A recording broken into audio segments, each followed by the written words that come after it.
From the shop to the track, here we are with Rod, the other half of Illusion Motorsports, out enjoying a little blowing off steam, would you say? Yeah, a little practice session on a new track over here at Paris, and it's going to be an interesting day because the track is brand new, and the dirt is really loose. It's not packed at all, and for the flat trackers it's easy, but for Speedway it's like a suicide. Now, how long have you been doing something like this, racing? Would you say this is a hobby, or is it something that you might later on fulfill as a full-time gig? Well, I started last year. Oh, okay. Yeah, and I didn't complete it a whole year because my motor blew up, and so I took a few races off, and I came back this year, and we've been doing really good actually. I moved up a division, so it went from beginner class to like semi-pro. Division 2, so it's moving. Okay, how many people usually go around with you on any given night that you're out here? Well, there's anything from 4 guys to a 6 to 8 guys heat, and we only do 4 laps because our bikes have no suspension, no brakes, and you're pretty much standing the whole time. You don't really sit on the seat, so our bikes are limited to 4 laps. And lame question here, but you actually built your own bike, put it together, right? Yeah. I built this one, and I'm building another one right now that has a Harley engine. Okay. So pretty soon we'll be riding a Harley Davidson in Speedway, competing against all the Jawas. Now talk about some of your sponsors that you have. Well, first of all, it's the shop, Illusion Cycles, and then there's Specialized Coatings, Aries Roofing, and Sport Chrome. A couple of my friends are helping out with just the essentials like oil and clutches and tires. So for, say, the younger guys tuning into this, still in high school that want to get involved, how do they go from saying, hey, that looks kind of cool, to actually getting involved and getting out there on the track as well? Well, it's kind of cool because Speedway is something that's very underworld, kind of. I mean, out of all the millions of people that live in the United States, we only have about 200 Speedway riders. And that's kind of surprising because it's been around for so long. Yeah, since the 60s, but the problem is it's a really dangerous sport, because you're riding a 500cc motorcycle on alcohol with no brakes. So from a lot of the guys that start a season, only half of them finish it, actually, due to injuries. And only half of those new guys come back the next season.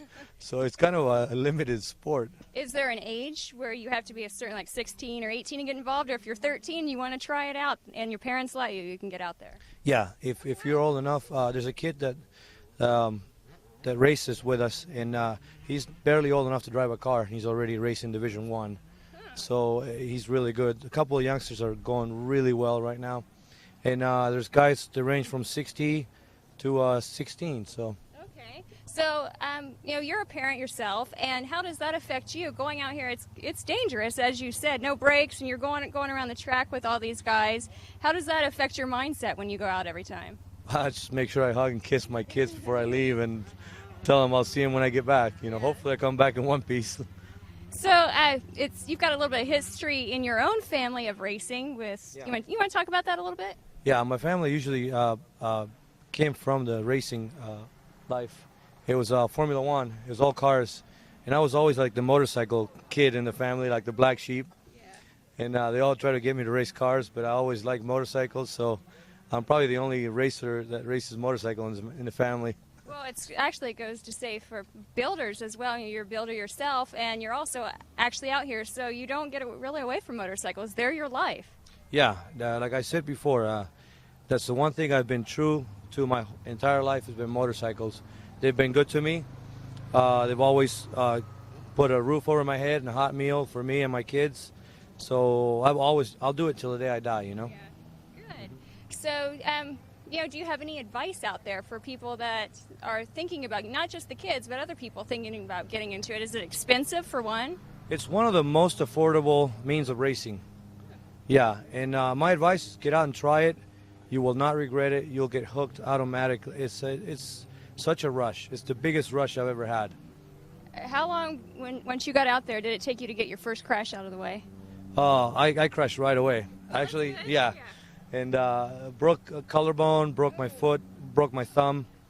And when I broke my thumb, I was racing a week later. I just put a bunch of electrical tape. I taped it shut and grabbed the throttle with like this.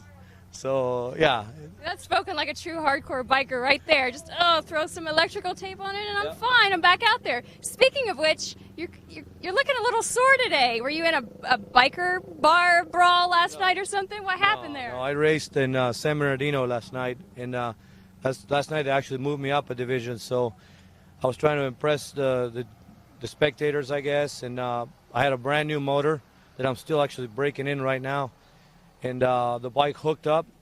I didn't get to slide it all the way and went right for the wall, hit the wall. I got a bunch of paint from the wall in my jersey, and my whole right side is pretty numb, my shoulder, everything. So something might be broken, but I don't know. We'll see. In a couple of days, if it turns all black and blue, then it's probably broken. How long do people usually stay in this sport, racing? Well, there's guys that have been doing it for 45 years. You know, you got Bobby Schwartz and a couple of those guys, Mike Faria, and they're just like heroes of Speedway, man. They're the best, and they still do it, and they still kick ass. Do the old timers embrace the new guys coming in, or is it a little you got to earn your keep around here?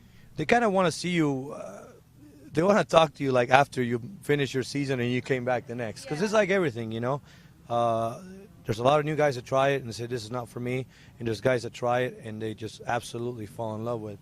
So yeah, the old timers are a little bit standoffish at first, but they warm up to you, you know. Oh, that's good. That's Yeah. kind of cool. Kind of like a family after a while. It is a big family. It's like I can come up to the track by myself, and if anything happens to me, any of the guys that are racing with me will actually help me out, and vice versa. So everybody looks after each other. Oh, cool. So what does your family think of you racing now that you're doing really well? Well, it's a lot safer than the stuff I used to do before. So I guess racing is keeping me out of trouble, and they like it. They like it. How long does a season usually last for you guys? It goes from like June all the way to September. And is that something you're out every weekend doing? Yeah, every Saturday night. We race every Wednesday night, every Friday night, and every Saturday night. Wow, okay, so you don't get much downtime then. No, I'm always at the shop or in the garage prepping the bike. When I'm not prepping the bike, I'm racing the bike. When I'm not racing the bike, I'm prepping the bike. So that bike and I are like this. Yeah. Well, there you guys go. Well, we'll let you get back and get ready for your next race out there. We wish you luck, and we'll be watching you. Thank you very much. Good to see you guys. Shannon Conner for Bike Builder Central.